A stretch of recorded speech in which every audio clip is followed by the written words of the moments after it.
Welcome to the Scoop World Order. I hope you guys are having a great start to your or end to your week. We got the USA versus Canada game coming up tomorrow. We've got some stars from winter conditioning. We're going to get into all that, break that down. As always, if you guys enjoy our content, please leave us a like, click subscribe, also click that little alert bell. We are going to get right into it because we're a little bit late tonight. But we appreciate you guys joining us.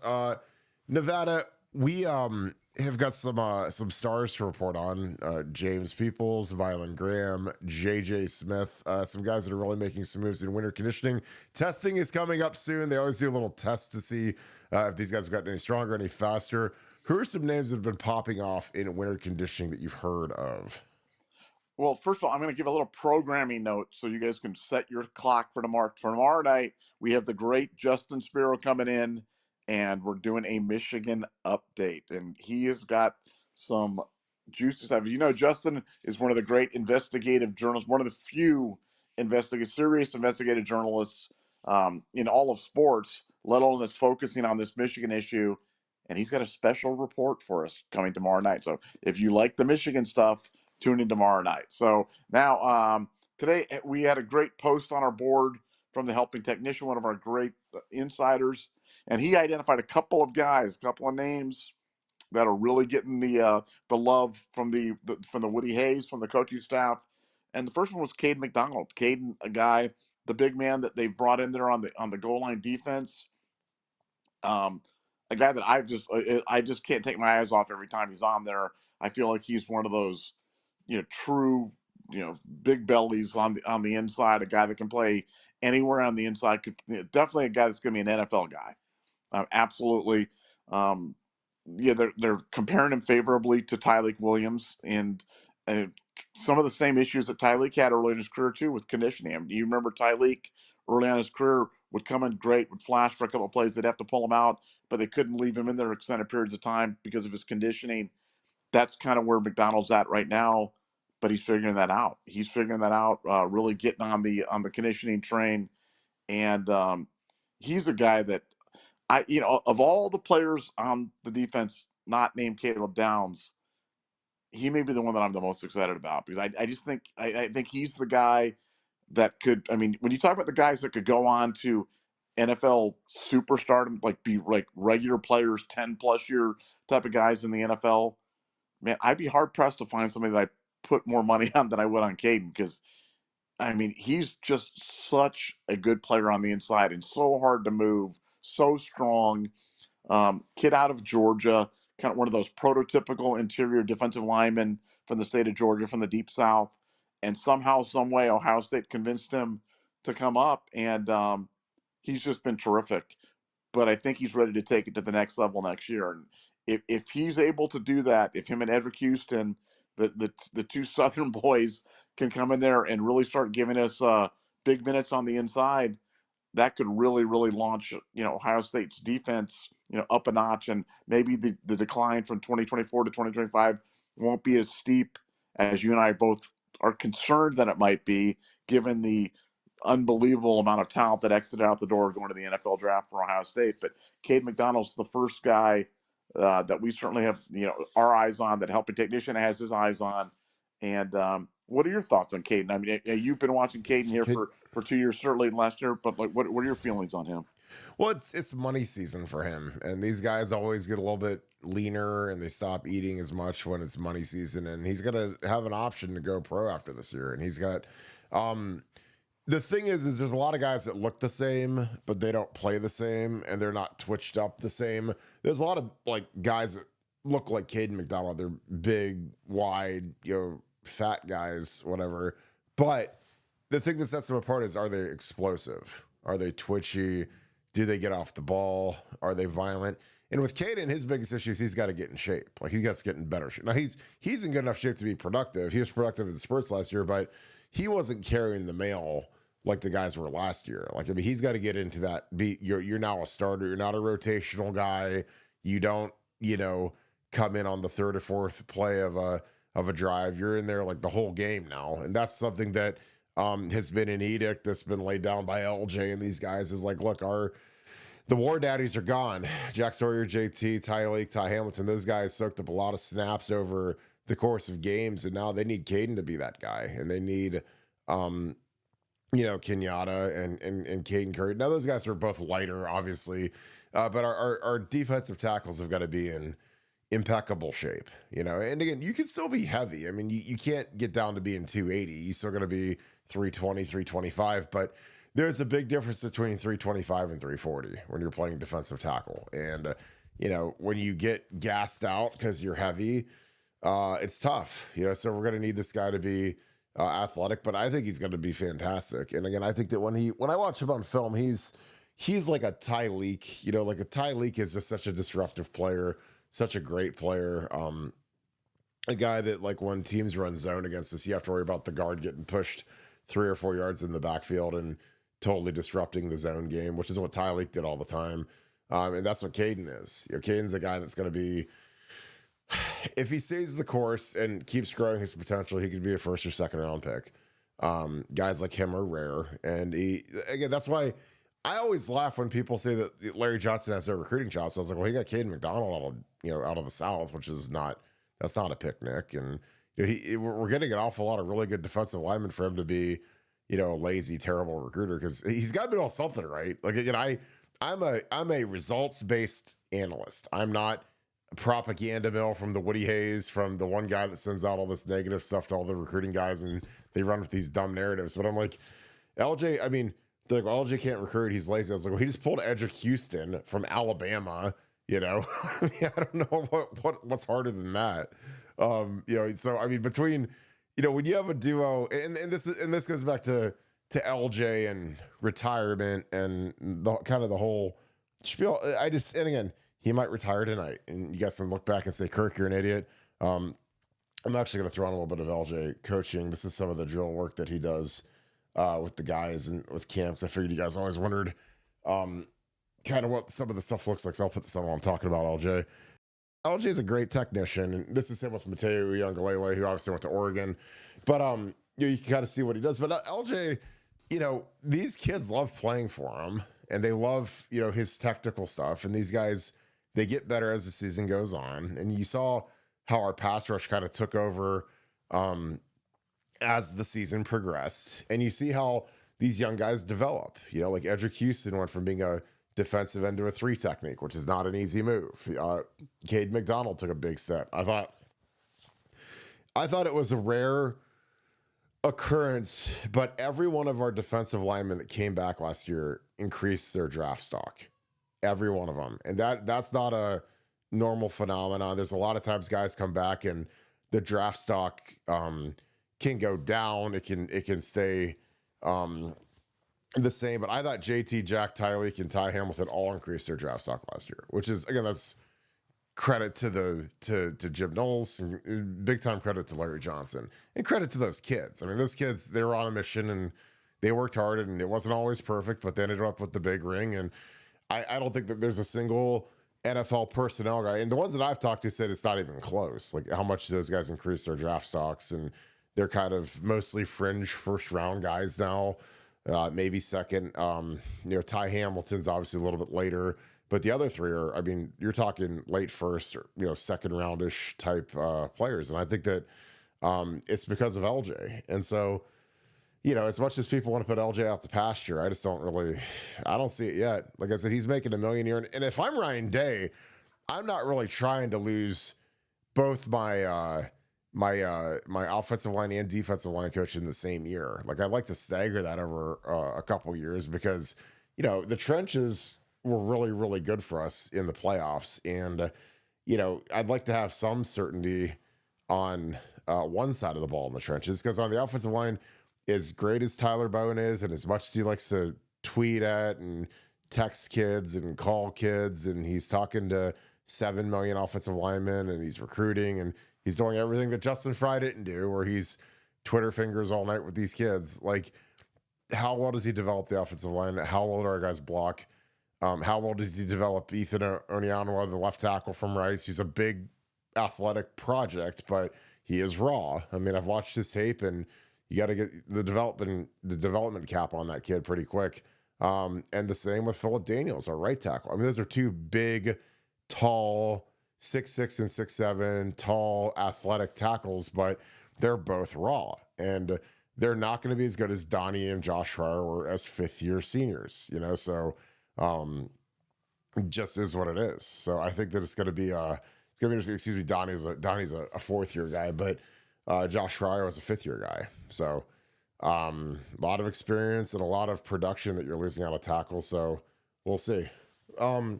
Nevada, with Kaden, I just think that his upside it's severe, and we're going to need him bad because we just, when you lose as much as we do in the front six with the two linebackers and with the four down guys, like you need your really good players to play even better than they did last year.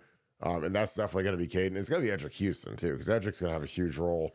He'll be our starting three technique for sure. Who are some other players that Helping Technician was talking about today? Because he did write a really nice talk. And again, if you guys aren't on BuckeyeScoop.com, we get a lot of reports about what's going on inside the Woody, do coaching stuff, meetings. We get all kinds of little tidbits, and we had a nice little nugget about who is killing it in the winter workouts, because the winter workouts are, they're all graded. So every kid every day gets a grade. It's not like they're just going to the YMCA or to Lifetime Fitness and, walking around on the treadmill. Like, they get graded for everything they do. So who's grading out high? Mickey Marotti has a big board that he stacks up that has everybody's names, and you can see where everybody ranks. So who are some other guys that were standing out according to Helping Technician? Well, one of the other guy that he named that he really is really, really excited about, a guy that he's been following for a while, considering it's back from his old neck of the woods, was Mylan Graham.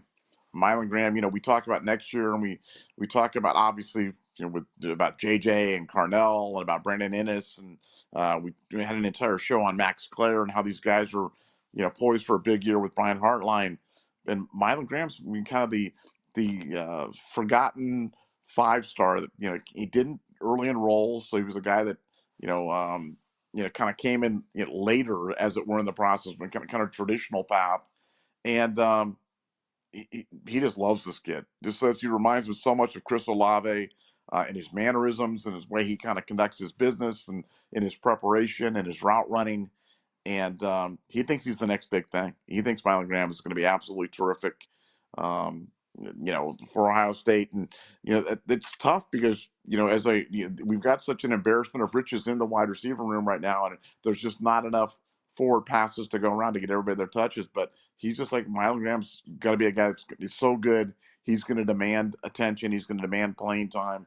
And he really thinks he's going to be something else for Ohio State. So Mylan Graham, another name to look out for. And as much as a five-star can fly under the radar at Ohio State, he feels like Mylan Graham has been flying under the radar and is ready to break out. Yeah, it'll be interesting to see if they do anything with the return game.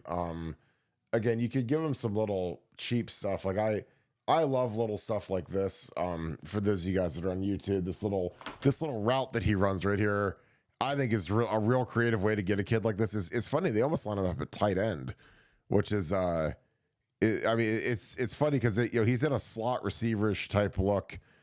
He's right here, but this is kind of like where you line a traditional tight end. But he comes and kind of check releases here. I mean, you could almost have him. I don't know if he's heavy enough to chip it in. Probably not in the Big Ten, but he kind of chips this blitzer, avoids him for a second. This blitzer's coming right off the edge, and he avoids him and just leaks. And this is what I talked about that I think Max Clare could do. This is something that when you're trying to protect your young tackles that are young pass blockers and you want to help them a little bit, this is a perfect concept. So you put Max Clare there where they've got Mylan here, and you just have him sit here for a second and chip on this end and help what would be Philip Daniels, the right tackle, just for a split second. And then you just leak out and you give the quarterback your eyes. I mean, this is so simple, so easy, and it's a nice, easy throw. And usually there's a lot of space around you, so you can get 5, 6, 7 yards. But with Mylan, I mean, he makes a guy miss and makes another guy miss and makes another guy miss, and then he takes it to the house. So, I mean, the kid has got electricity in his boots now. So when he gets that thing, I mean, he could be taking that thing to the crib real easy. But I'm excited. I think that him and Brandon Ennis are going to have a nice little competition for the third spot. I think that obviously Brandon being older is going to get the nod. Plus Brandon is a really respected guy on the team, and he's respected by the coaching staff and the room. But there's a little bit of a reset. Like now Brian Hartline's got to get this kid involved, and he's the coordinator. And if we did not get Max Clare, I'd say let's go 4 wide and play this kid. But with Max Clare, it's hard to take him off the field on passing downs. So Nevada, some other names from the Nugget.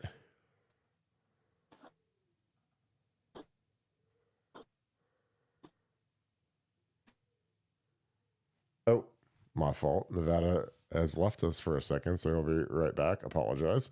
Yeah, I'm just there he is. Sorry, guys. I threw it to I said Nevada, some other names from the Nugget. Well, I mean, the helping technician only had 2. The helping technician, you clearly did not read the Nugget as a Nugget moderator right there. If you'd have read the Nugget, you would have seen that it was only about McDonald and about Miley Graham. Well, I'll throw out Jalen McLean too, because I think Jalen McLean's the guy. These safeties have got a very interesting battle right now to see who can replace Lathan. And, the structure of the defense is going to be interesting with Matt Patricia coming in, because is it going to be the 3 safety deal where we have 3 high safeties predominantly, or is it going to be a true nickel? What's Matt Patricia going to do? Because there's some guys that are really interesting. Like Lorenzo Salles Jr. to me is really interesting. He's the guy that played a lot. I think the coaches trust him, and he's old. I mean, he's an old head compared to a lot of the guys in the back end. He's probably the oldest guy in the defense now. So it'll be interesting to see what they do with him. He was a great player in dime for us last year. Great blitzer. They loved blitzing him just because of the speed, and I think that's going to be something that's going to feature. But he's got him to start. And he's the guy that I think is a dark horse to start. I don't know if it's nickel. I mean, dime, he was the starter, so I don't know if he'd bump into nickel. He's physical. He's a stout kid, but he can float. I mean, the kid can really run. So it'll be interesting to see what they do with Lorenzo Salles Jr., Jalen McLean, because I think that the safety room is going to be something that's going to be really interesting to watch. We got a super chat. Nevada, anything you want to add to that? We'll start digging in some super chats. No, I think I think the young players on the defense especially are going to be so much fun to watch, because we've seen Jermaine Matthews, we've seen some of the guys kind of come in, Arvell Reese, we've seen Edric Houston, we've seen him kind of come in spot duty, nickel defense, third linebacker, backup type of sets, but now's their time. And I think we've got a lot of guys that are ready for prime time, ready to kind of do their thing. And I'm excited. Like I said, 2025 just feels so different from 2024 to me. 2024 was all about the returning guys, the huge portal entrance, the best team, the best talent that either one of us had ever seen at Ohio State. And man, this year we're going with the young guns, and I'm excited about it. I'm excited to see what they can do, because last year in the spring, let's face it, a lot of the guys were on load management. A lot of the guys were on the 10,000 play thing where they're sitting out and doing their thing. This is going to be about guys fighting for their jobs. And there's a lot of jobs open, and a lot of guys have been patiently waiting for their time. And I just love the feel of the 2025 season. It's so exciting. And the fact that it all kicks off with Texas to begin with. So none of this slow build up to the Oregon game, or hey, wait till week 10 till we play somebody. We're going to find out right away how good we are week 1. So I think everything gets condensed because the late finish to last year and the early start to this year. So it's going to be here before you know it. Yeah, I think that when you have so much competition at basically, especially everywhere on defense. I mean, offense, it's a little different because we added the 2 tackles, which will likely be starters. The interior is pretty solid. The quarterback competition is going to be interesting with Julian State and Lincoln Kienholz. And I mean, Devin Brown must have just felt like he had no chance, because I was surprised that he didn't stay through this first spring window to try to win it. But obviously, he felt like they probably told him Julian State was the guy, or Ryan Day probably had a hard conversation with him and told him that he wasn't really in the running. But, I think that the receiver room with JJ, it'll be interesting because I don't think JJ will do much. There's no reason for him to. But when you get into Innes, you get into Mylan Graham, you get into Bryson Rogers. It's go time for some of these guys, man. I'm telling you, like the thing I love about the transfer portal is that for these guys, man, it's go time every day. There is no waiting around, waiting your turn. Maybe next year I'll contribute. Because if you act like that, then they're just going to go get someone to replace you. And that's something that's, I think is really, it's a stark change from the olden days of when I played, because we had guys that would, there's a senior in front of me. I'm a freshman, so I can kind of take it easy for a year or two and work my way into the rotation. Where it's like now it's like, if you do that, they'll just go get another senior the next year, and they'll just keep bringing in seniors to take your spot. So, really competitive. Like I said, I love the direction of everything and what's going on with the team and the facility, because it's competitive. You've got a new defensive coordinator who's going to be gunning for Brian Hartline. And I think Matt Patricia getting hired is the best thing in the universe that could happen for Brian Hartline, because when they scrimmage against each other, it's not going to be, and again, I'm not taking away from anything from Tim Walton, Matt Guerrieri, but Matt Patricia's like schemed the best guys in the world in the Super Bowl, so that's going to be the highest level of difficulty that Brian Hartline could face. And I think it's going to be good for him, because he's got to get ready. I mean, Brian's first game is against Texas. So, I mean, they didn't give him a layup. And again, he's not scared or anything, but, it's his first time calling plays at any level ever. And he's going to be in a 1-versus-2 game, prime time or big noon or whatever in the shoe. I'm sure it won't be prime time because that'd just be too cool. But, like I said, it'll be, this is going to be an exciting spring. This is one of the most exciting springs ever just because of the quarterback situation and who's going to be the lead running back. Is it James Peoples, which I think it will be, or is it CJ Donaldson Jr., who's kind of going to be the number 2 that we run from West Virginia? There's a lot of good stuff that we're going to be looking forward to hearing about. So we'll dig into some super chats and maybe we can crank in some film. We appreciate you guys that are sending in these chats. Schaefer Healthcare, thank you for the 10. Appreciate you, my friend. All right.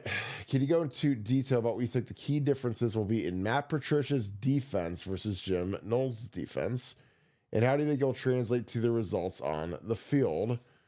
Well, Matt Patricia is Belichick, and Belichick is Parcells, and those guys were always 3-4 guys, which 3 down guys and 3 down linemen, 4 linebackers, which obviously that's, they're very multiple up front. They run 4 down 2. They run a million different fronts. They're very exotic with their defenses. But they also, like, if they got a good enough team, they'll just play base. Like, I mean, sometimes if you've got better players, it's better just not to confuse them. And I think that was something that we did down the stretch where our defensive playbook shrunk and the guys just played and then they shut people down because they were just better. Jim Knowles, obviously the 3 safety thing, which I used to joke is just nickel defense, but he called it an adjuster and a bandit and a nickel and whatever. But he liked to play those 3 deep safeties, which was good. And again, he inverted.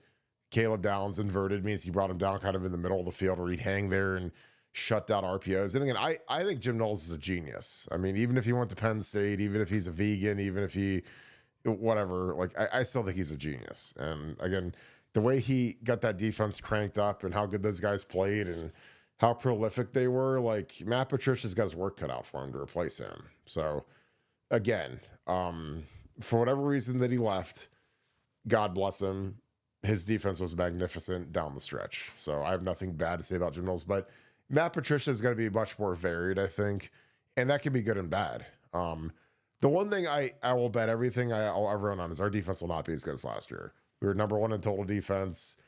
We had much better personnel, better players. And that's just facts. Like when you lose that much experience and that much talent, like you're going to take a step back. Now, can we still be a top 5 defense? Yeah, of course. But last year's defense was historically good. So, if someone has a historical level season, it's a very safe bet to say that we're not going to be as good this next year. And I think that's the entire team. Like I think the quarterback's not going to be as good because Will Howard was magnificent. Julian Sain's going to be young, and there's going to be hiccups, and that's just going to be part of it. But we're still preseason number 1, which shows you the depth of talent and the benefit of the transfer portal. Because again, we've been able to fortify this roster year over year with some good upperclassmen that we didn't have on the previous year's team. So, but Matt Patricia, I think, how will it translate to results on the field? Well, I think he's going to have to run some more confusing stuff just because we're not going to be as talented where we can just buck up and stop people. But you know, I'm excited to see how much of Jim Knowles' scheme he keeps versus how much of it he cans. Because that's, I think, the question for everybody in the Woody Hayes right now is, do we change the scheme that led us to the number one defense, or do we keep it? You know, does Matt Patricia learn the scheme? Like, that's going to be the interesting thing because it's his defense. He's signing his name to it. And what kind of resistance is there between the rest of the staff? I'm sure Matt Patricia's not going to put up with any. And also with the players. So I don't know. That's to me is the question of spring balls. How much of Jim Knowles' concepts remain as we head into spring ball, and how much of it gets edited as the season rolls along. Nevada, do you have any thoughts? Schaefer Healthcare, again, thanks for the tendencies. Can you go into detail about the key differences between Matt Patricia's defense versus Jim Knowles, and how do you think it'll translate to the results on the field? Well, I think the results on the field they're not going to be as good as last year. They're just not. And you know, I had predicted before last year that we'd be number one in the country in defense. And you know, I didn't feel like that was a particularly bold proclamation, even though some people didn't agree. Clearly, we were. You saw it coming. I saw it coming. I thought it was pretty obvious. I think it's pretty obvious we're going to take a step back this year. But I think that would happen with Knowles. I think that would happen with anybody. I think Patricia. I mean, the great thing about Patricia is Patricia's really fundamentally committed to changing the scheme to meet the people. So I don't think he's going to come in with an idea of hey, we have to run it this way, we have to run it that way. I think you're going to get the veteran leadership of a guy who's won multiple Super Bowls as a play caller for the greatest head coach of all time, and he's going to put people in the best situation that he feels like gives them the best chance to be successful. And I just have no idea what that's going to look like. I really don't. I think we can guess. We can we've seen all the different stuff that he's done and all the varied looks and all that. And I think that's probably going to be the hallmark of the 2025 defense, that they're just going to give teams a lot of different looks. It's not going to be just the traditional 4-2-5, the gimmicky nickel defense that Jim Knowles ran. I think it's going to be a lot more varied than that. But other than that, I don't think we really know, and because I don't think Patricia knows. I don't think he knows the players well enough yet. I think as he gets through spring ball, or I think he'll have a much better idea how that kind of goes. And I'm excited to see it. I'm just excited to see how this defense kind of takes it and what they kind of run out with during the spring, because I think that'll give us a really good idea of what we're going to run when we come line up for real against Texas. Is there about to be some sort of an animal fight in the Nevada? There's going to be a dog fight. Kirby and Chico are like battling here for dominance, and there's clearly going to be a dog. If there's a dog fight here, and Nevadabuck is consumed by the animals, then somebody just send help to my house immediately and revive me. They're like literally, it's like USA Canada already. They're dropping the gloves in the middle of the show, beginning of the show. Well, Mr. Chico weighs about 1 pound too, and Kirby's like 17 pounds of Chewini, and Fury. He's Fury. He's mad. Yeah, he's mad. He's really mad because he keeps getting next to him. He doesn't like it when he gets next to him. I love it. Sean Rollins, thanks for the 20, brother. I hope you're doing great. I love that photo. It looks like you're playing golf in the shoe. And they had that little event. That's pretty cool. Thanks for the 20, my dude. Thanks for being a great moderator, along with the rest of our moderators. And thank you for being an Ultra member as well. Appreciate you, my dude. Josh Dillon, what is up, my dude? Thank you for the 5, and thanks for being an Ultra member. Are there any concerns or worries y'all have about Matt Patricia? I'm not fully sold yet. Maybe I'm just overthinking. Well, I mean, I just don't. It'll be very predictable that people will hate him because our defense it won't be as good as it was last year. I mean, you have concerns about every coach. I mean, except for Chip Kelly, I had no concerns about him. Like with Jim Knowles, my biggest concern is how would he react to us not running a lot of the jack stuff. That was one of his hallmark things at Oklahoma State. But he adapted and became fantastic. So concerns alleviated. I think that Nevada made a great point, and this is something I've been saying is I'm like, look, if we hired Vince Lombardi or Bill Cowher or any of the greatest defensive minds and Bill Belichick to be our defensive coordinator, our defense is still going to take a step back. It doesn't matter who our DC is, just because the talent's not as good. Now, do we still have one of the 5 most talented defenses in the country? Yes. I mean, when you have Caleb Downs and Sonny Styles and Kaden McDonald, I mean, you've got tremendous blue chip building blocks across your defense, but it's not as good as last year. And it's not their fault. It just is what it is. That's just life. And I, like when I played in 05, I mean, I knew that our defense at 06 wasn't going to be anywhere near as good as it was in 05. Like in 05, we lose, from the transition, we lose Dante Whitner, top 10 pick at safety, which never happens. Ashton Yabodi, who was a great corner. Tyler Everett was a very serviceable corner. Nate Sally was a mid-round pick, great player. And then our linebackers were A.J. Hawk, Anthony Schlegel, Bobby Carpenter. So we had 2 first-rounders and Schlegs as a third-rounder. Mike Kudlow was the most underrated player in school history, probably, for me, because he was a monster. He was an absolute nightmare to go against in practice, and didn't get drafted. So, I mean, people would think he sucked, but I was like, Mike was a problem. Hardest guy I went against in practice outside of probably Will Smith.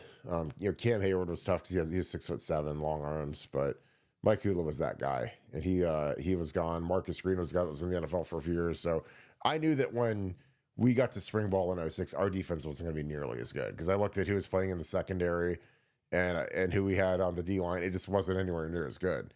And again, that's just stating fact. And then it turned out to be correct. And we were lucky we played a soft schedule for most of 06 until we played Michigan, and then we played Florida, and we weren't real good. So we close to losing the Michigan game, which thankfully we won, and then we lost to Florida, and we were bad on both sides of the ball that night. So, but with Matt Patricia, I think that you look at the track record. How does he push the defensive staff? How does he push Brian Hartline as a play caller? How does he push Ryan Day? I mean, again, you're bringing in a guy who's literally been the head coach of an NFL team. Now, it didn't go great, but, again, sometimes, guys get hired in situations that aren't great. They don't have a great roster, a great team. I actually think the Detroit Lions are one of the great organizations in the NFL, and people laugh, but I played there, and everything about that place was first class. They treated the players great. The facility was amazing. You can tell a lot about NFL teams by how nice the facility is, because some of them have old barns, and some of them have these state-of-the-art, incredible training facilities. And Detroit was like that. Detroit was beautiful. So I don't know. And again, my next level to that is, well, who would you rather have as your defensive coordinator? That's realistic. And when we were going through the Joe Cullens and the guy from Pitt, name's escaping me, I just, I wasn't as excited as Matt Patricia. Because again, I'm always thinking, if Matt Patricia's here for 1 or 2 years, say Belichick goes back to the NFL in 2 years and goes after that record and takes Matty P as the DC, how does it develop Ryan Day? How does it make Ryan Day better? And I think that, when a guy's been around, the Patriot organization, the Patriot way, and Belichick, that I think it's a huge advantage. So bring in Nevada here real quick. Nevada, Josh Dillon again. Thanks for the 5-2 man. Says, are there any concerns or worries about Matt Patricia? Matt, he's not fully sold yet. Maybe I'm just overthinking. What are your thoughts? I mean, look, I don't think any of us can be 100% certain that he's going to be great, because we just, he's never done it at the college level.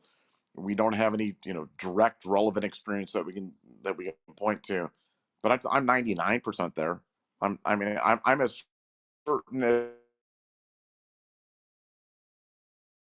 I can be with somebody who's never been at the college. The indications, all the attributes, saying all the right things, and people that I talk to that I trust are excited about it, and that to me gives me the comfort. So I'm all in on Patricia.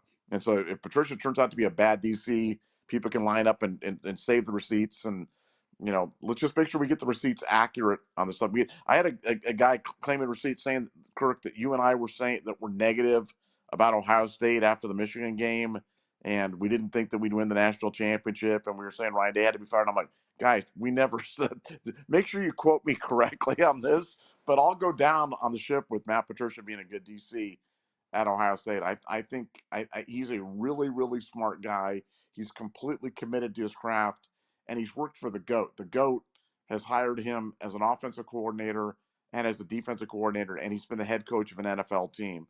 And as I've said before, I really don't believe there's another person on the planet that's held all three of those jobs at one time. I really don't think that's ever happened. So I'll take my chances with that guy as our DC, with the talent that we have coming back, with the rest of the guys in the room. I think Matt's going to do a really good job for Ohio State, albeit getting a difficult hand of losing an awful lot of veteran talent. Well, I mean, and when it comes to the misquoting and that type of thing, like with Ryan, I was very pragmatic when I was talking about, well, who are you going to hire? And I know that there was like this small minority that was talking Dan about Lenny. Mike Vrabel. Big game Dan. But I mean, I felt like it was mostly Vrabel, fire him, get Vrabel in here. And I'm like, he doesn't want to coach college. I promise you he doesn't. I worked with him. He hated recruiting. He hated sucking up to kids. He hated the transfer portal. And plus, like, I felt like the whole time he was going to the Patriots anyways, because, Robert Kraft made one of the dumbest hires ever and hired a guy that had no idea how to run an NFL team and kind of ran it into the ground. And I mean, he could have hired Mike Vrabel last year, and for whatever reason, he didn't do it. But then he bulleted, whoever the guy was, and he got Vrabes into the head coaching spot, and that's where he always wanted to go. That's where he had the most success in his career. He's in the Hall of Fame there. I don't know. And like, do you really want to follow up Ryan Day and Urban Meyer and have half the team leave when you show up? Because that's the hard part. Is like, say that they would have fired Ryan Day and they would have brought in Mike Vrabel. Like, you probably lose 25 or 30 guys. You probably lose JJ, and there's gonna be some guys going to be upset. They're going to hit the portal, and you might win them back, but you might not. So that was my thing. Is I'm like, look, if you fire Ryan, you might lose your Caleb Downs, and Jim Knowles is gone, and so I was never into that. So as much as people had vitriol, I'm always looking at like, what's the best solution to go forward? Like, really, because there wasn't. I always say there isn't an Urban Meyer sitting out there that's this like silver bullet to like all of our problems. Like when we had the Jim Tressel mess that I was literally living in the middle of because I worked in the building and I love Jim Tressel like my father, and the university didn't let him defend himself and they fired him. And like the only real solution to that cancerous season was to put a bullet in it and go get Urban. We did. And it turned out to be a great move. So there was not that to save the quote unquote muck of the Ryan Day era, which turned out to be pretty funny. Now that he's a defending national champion and 7-year extension, Ryan Day. Did you see Luke Fickell got an extension today? Good for Luke. Well, we're a little surprised by that, but maybe not. Were you surprised by that, Nevada?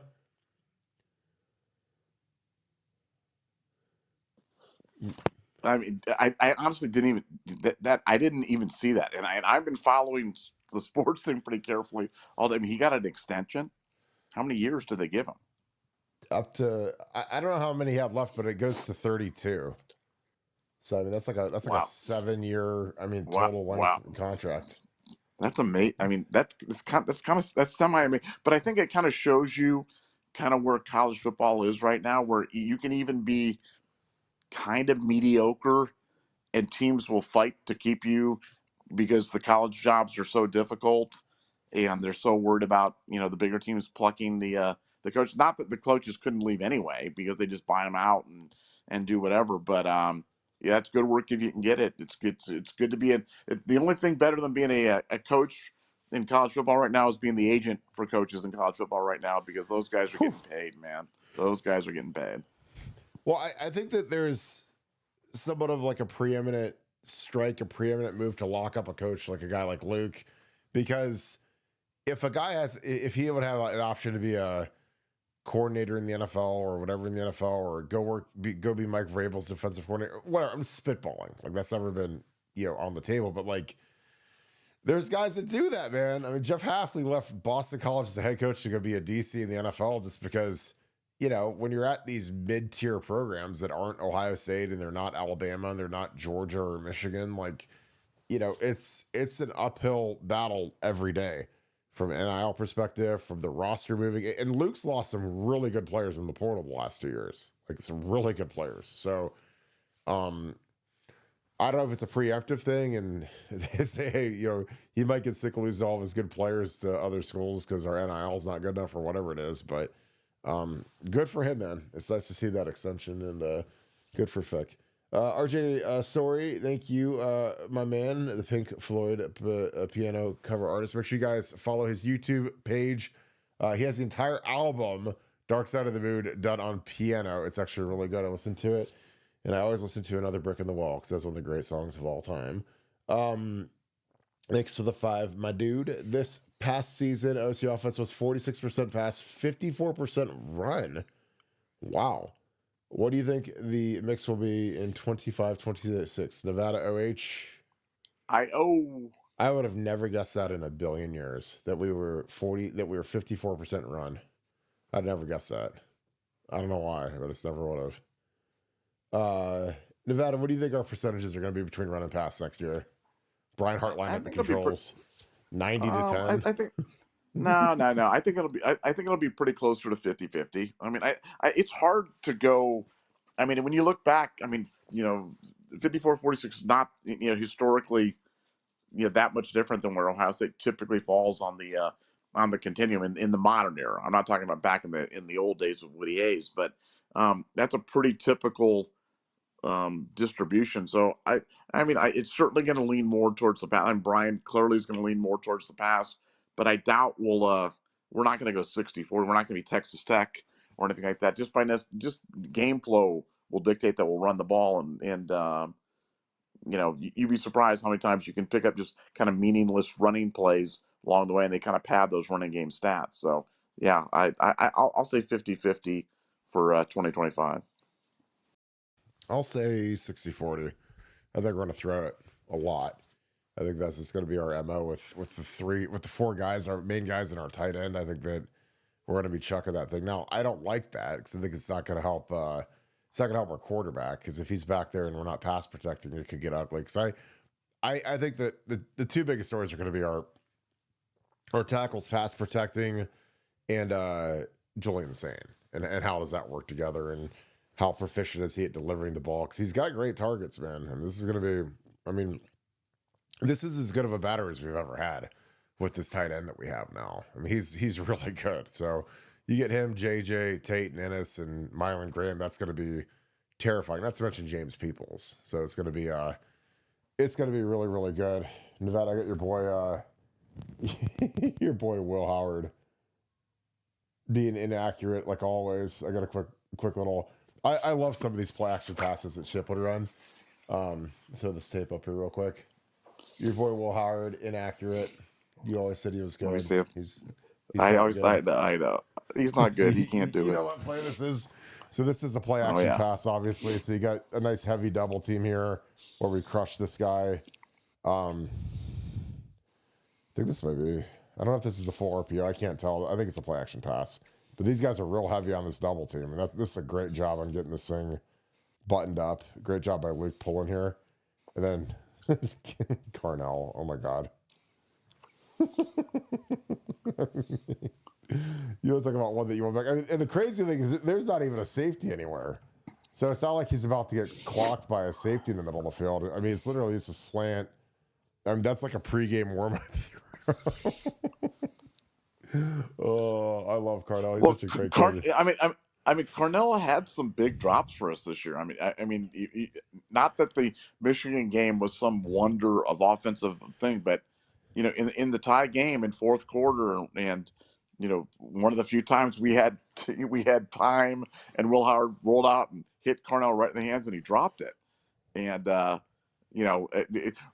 in hindsight, as you and I have talked about, and you said this to me, and I firmly believe that you're 100% right on this. I'm not sure if we win the national championship, we beat Michigan. I'm just not sure. I I you know, if don't we think so. win, if we go into the Big Ten title game and beat Oregon and #1 in the country, and I'm just not sure how that plays out in the playoffs right there. So maybe inadvertently, Carnell's drops contributed to us winning the national championship. So thank you, Carnell. Thank you, Huh. but yeah, that was a bad drop. That was luckily we scored a touchdown 1 or 2 plays later, so it didn't cost us. But that was a bad one. Well, it's funny because obviously, we lose to Michigan at home, and it's probably the worst loss in school history, given how talented we were. I mean, Michigan had not won a game on the road the entire season until they came to Columbus and beat the best team in the country. So, like, I don't know what's worse than that, but like, we lose and it sucks, and I feel bad for the kids, and it's senior day, which sucks. Um, but it leads to the big team meeting, which again, it's funny because people are like, as the lore of the season goes on, we're gonna ask and find out what happened, what was said in the team meeting, and what was done in the team meeting. And I'm sitting here and I'm just like, we had like a 90,000 view podcast where we told you exactly what happened in the meeting and who said what and how vicious it was, because it was not for the faint of heart. And Caleb Downs was not taking prisoners that day. So, I mean, and if you guys want the whole recap, it's on buckeyescoop.com. We wrote the whole thing in, and it wasn't, again, we didn't use a Ouija board. We had people that were sitting in there that told us what happened. So do the math. But I'm just telling you, it was, it was not for the faint of heart. But again, when there's a catastrophe, it lends itself to drastic change, as opposed to, like Ryan, and Ryan Day said this, and Ryan is a really sharp guy. I give him a lot of credit. He says,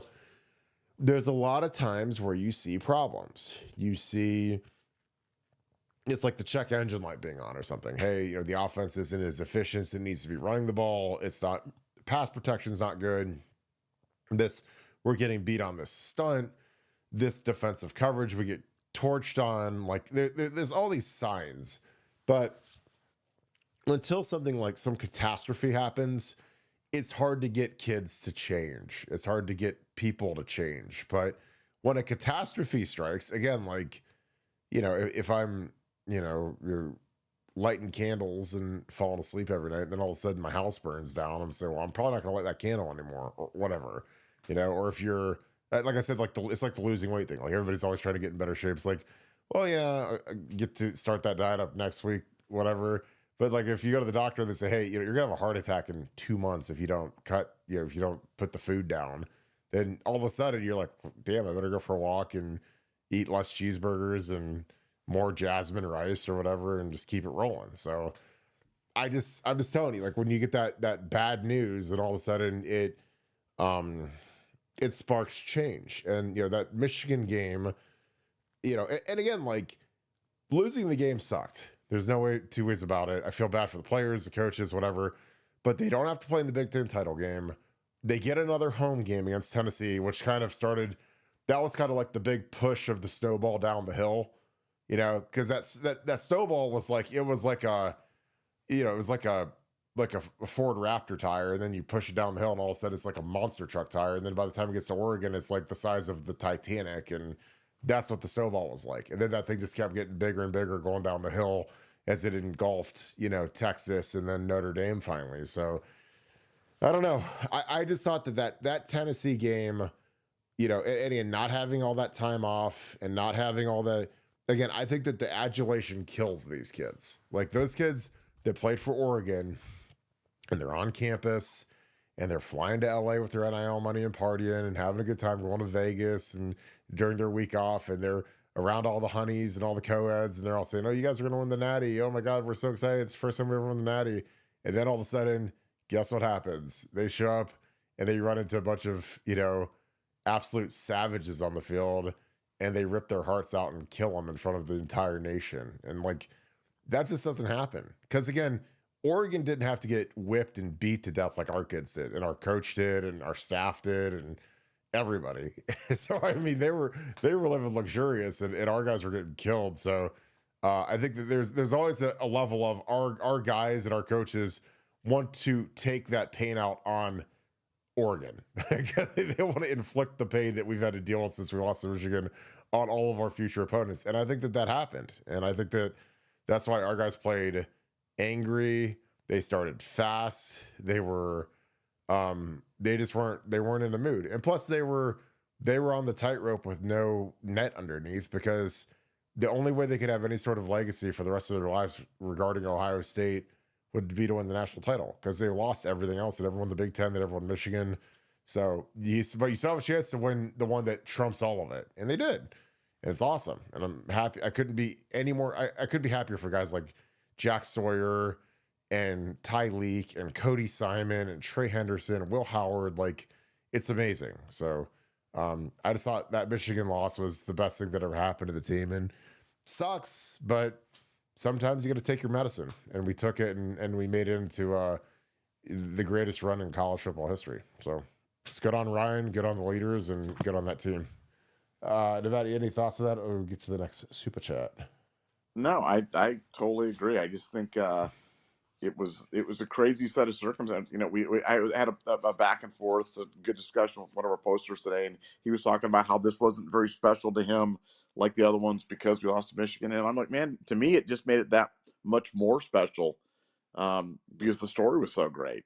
You know, a story of a team going wire to wire, 1-1. That is a great story. You know, and had you guys gone wire to wire in 2006, you know, unanimous number one from the beginning or whatever, and rolled through the table and win the national championship. And look, that's a great story of dominance, everything. But this was a different story. This was a story about a team that a lot of people had written off. A lot of good segment, you know, tens of thousands of fans sold their tickets to Tennessee fans for the first home playoff game. And and this team came back and won the whole thing. So just a different story, but a beautiful one, and one I'll never forget. That's for sure. Well, yeah, and like I've said, because I've lived it, like I've beat Michigan. Like the people that say, well, we could go 1-11, but I don't care as long as we beat Michigan. The dumbest thing I've ever heard in my life. Because I'm telling you, I beat Michigan every time I played them. First guy in I am the first player on either side in the history of the rivalry to start and win 4 games. First one ever. Because, you know, in like the 70s, the freshmen couldn't even play, so that deleted all of them. And then I just looked through the rivalry and I was like, well, how many times has a team won 4 in a row? You know, and not real often. So I was the first guy to do it. I would trade all that for a national title. I'm sorry. Like I got to lose 2 national titles. I didn't get to win one. So my 6 pairs of gold pants, my tree, all that. You have it all for the natty. But it is what it is. Actually, I'm not giving back my tree. I like my tree. But I'll trade everything else for it. But the tree is pretty cool. I'm not going to give that one up. Nick Ma, thanks for the 10. Appreciate you, my dude. Love the show. Appreciate you, brother. Thanks for being on here each and every night. Just waiting for our next big recruiting event called the NFL Combine. The Combine is going to be very interesting this year because I don't know how many Ohio State players are going to actually do anything at the Combine because, you know, a lot of them just got done a few weeks ago and they're kind of beat up. And I think a lot of guys are going to do just pro day. You know, those running drills are very important. And, you know, you want to train and, I guess kind of get as fast as you can and put your best foot forward because whatever time you clock is the time they have. And I know that there's been instances where guys will go to the Combine and they'll run slow and then they'll go to the pro day and run fast. So I think we're going to have a lot of our guys not run at the Combine. That's my prediction. Mickey Marotti pushed pro day way back. This is probably the latest pro day we've ever had just to give the guys more time to train with wherever they're training at. So, but they'll all go to the Combine because the Combine isn't just doing the drills. It's doing the medical stuff at the Combine. It's worse than being in county jail. I've done both and I take county all day. I'm just telling you, like when you've been to the medicals and they find something wrong with you, if they find something in your knee or they look at one of your former surgeries, because they have your whole dossier of every injury you've ever had as a player. So when I had a broken foot, I had a sprained ankle, I tore my MCL, I tore my PCL, tore my meniscus, I had 3 knee surgeries, I had a shoulder surgery. So like they had to MRI and X-ray every piece of me that had been broken. And that takes 7 or 8 hours because you're not the only person there doing MRIs. There's 300 guys getting MRI'd. So it sucks. So they'll do all that. They'll do the meetings with the teams and kind of cycle around. But it'll be interesting to see if any of our guys work out, because the big benefit to this class for the NFL draft or the combine is this will be the biggest pro day in the history of pro days. Like there will never be a bigger pro day than this, because we have like 16 guys at the combine or some crazy number, and and we have a quarterback, we've got our receiver, we got good D linemen. So our pro day will be a circus. It'll be an absolute zoo. It'll be incredible. So I think it'll be there's no downside to holding out, or as opposed to my senior year when I came out and we only had myself, Larry Grant, and Vernon Golston were the only draft prospects, and then we had some guys that were undrafted guys. Our pro day was very lightly attended, because basically it was me, Larry Grant, and Vernon. So we had no quarterback, we had no skill guys, so it was just kind of like, if you're outside of the top 10, you're not coming to watch Vernon. So it was small, dinky, and that's fine, whatever. But like for a guy like me, it would have been better if I could have ran at the combine, but I had knee surgery, so I couldn't do it, so it sucked. Nevada, any thoughts on the NFL combine and how it could help Ohio State with recruiting? Yeah, I just have this vision of you having like your little pro day there, and having half the field covered like by like a flea market or something like that. They got a craft show or something like that. It was really bad. I mean, it was so bad. I was like, I've been there like in 06, we had Troy and Teddy and Gonzo and Pittman, and we had Quinn Pitcock. We had all these guys that were, so I mean, smash. In the 05, we had Dante Whitner and AJ and all those, Santonio. Then like mine was like the worst one ever, man. I swear to God. You're out there, some guy selling Pokemon cards, and you're like, "Are you here for the combine or for the Pokemon card convention for the party?" Yeah, we're here some for guy dressed up as Charizard going over there, or something. Yeah. Barton doing the 3 cone over there on the other side. They're like, well, we had to open the Woody Hayes up today, so we might as well use half the field. They put the curtain down in the middle, and they say, well, half the field's going to be the Pokemon convention, and the other half's going to be the pro day. The 50,000 of those out of 500. This year it's gonna be a zoo this year. I mean, it's gonna be an absolute. Even though I do want Trey to run at the combine, I want Trey to run at the combine because I really believe he'll run sub 4.4. I think he'll run 4.39 or something like that. And I want to see that just because he's so fast, and I want to see him on that track running it. But I don't know if we're gonna get a chance to see it. I agree with you. It'll be interesting to see if Ohio State. Yeah, this will be the biggest OSU pro day of all time. I mean, right? I mean, I don't think that's even questionable.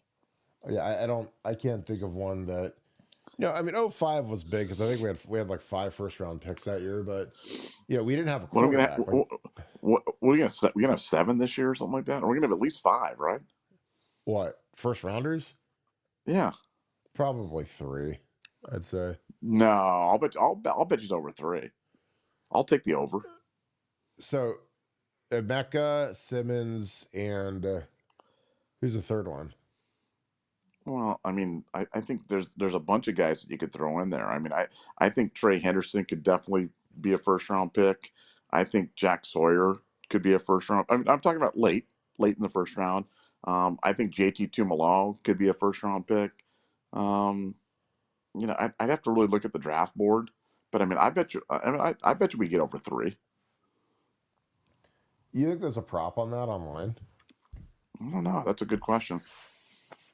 I mean, that would be a.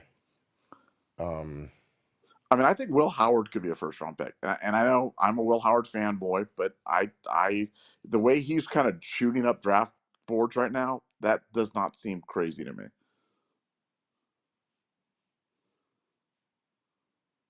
Oh, we got a couple new coaches we're adding. This is who do we got? 2 offensive line coaches are added to the staff. Marcus Johnson, who coached at Missouri, Mississippi State, and Purdue. He played in the NFL, I remember him. And also Charlie Dickey, who coached at Oklahoma State, Kansas State, and Utah, are both senior analysts. So that is very interesting. 2 new coaches added to the staff. Wow. Well, I always love it when they do this because whenever I see when we lose one of these random guys, you'll see the headline: Ohio State loses another defensive coach, and it's like junior defensive analyst to the intern graduate assistant, you know, Joe Flabeats, and you're like, I didn't even know who that was, but like you read it and it feels like the entire staff's leaving. But yeah, hey, we're adding new bodies. I'm still waiting for the Burt Carton added as special assistant to Ryan Day on offensive line strategy. I can't wait for that. And they're also adding Wendy Laurent.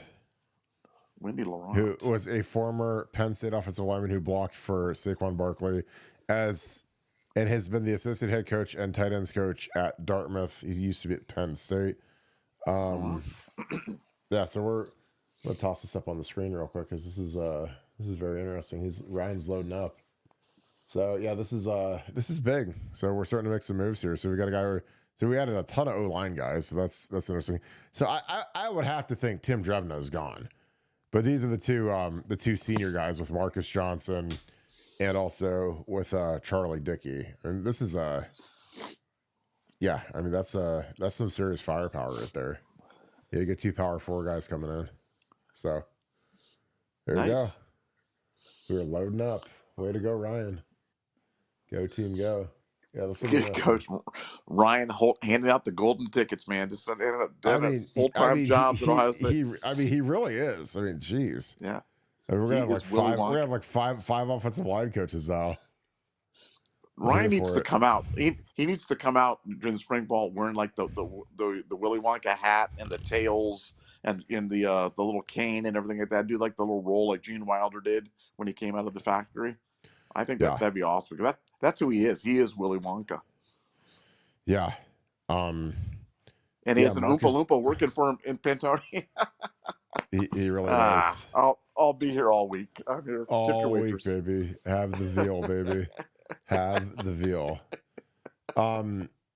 Also, the SEC and the Big Ten are proposing a major overhaul to college football playoff seeding. Who could have seen that coming? Did everyone guess?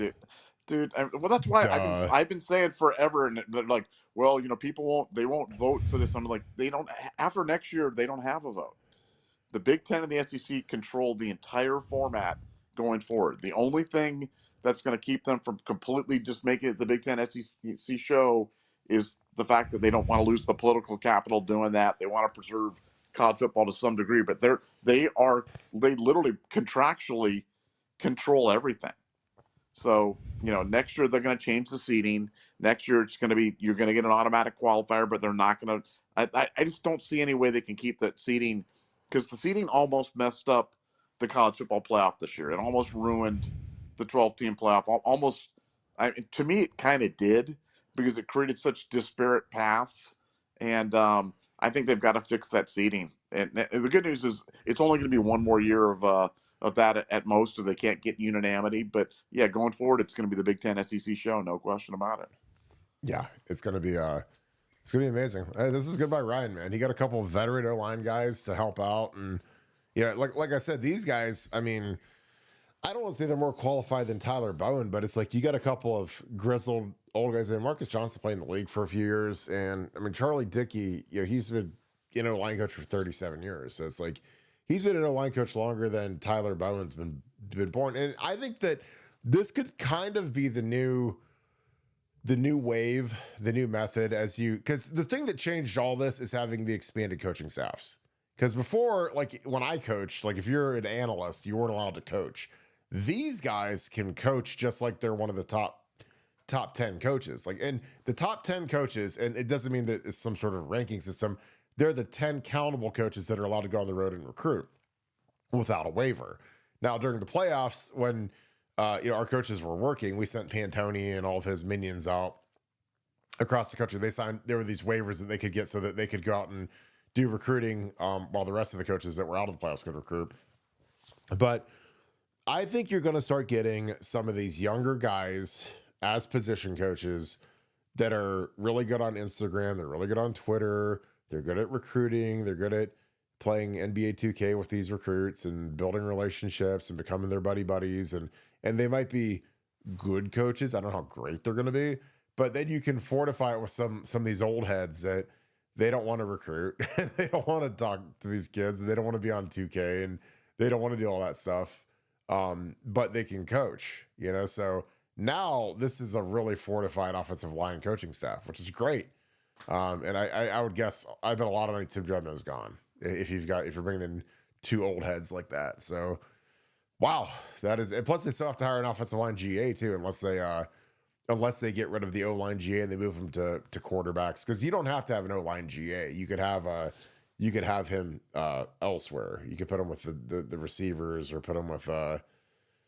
It'll be interesting to see if they put him with receivers, because I don't think you need 4 O-line coaches, which so I would bet they might put a GA with receivers to help Heartline out, because Devin Jordan will be coaching in there, and then you'll look at maybe running backs, because the 2 GAs you can move around from room to room, but you usually have one with the O-line, because in the old days you didn't have the ability to have the analyst coach. The GA had to coach, so you'd have the O-line coach, and I was the GA, so I was like a full-time coach when I was in grad school. So, well, cool, Nevada.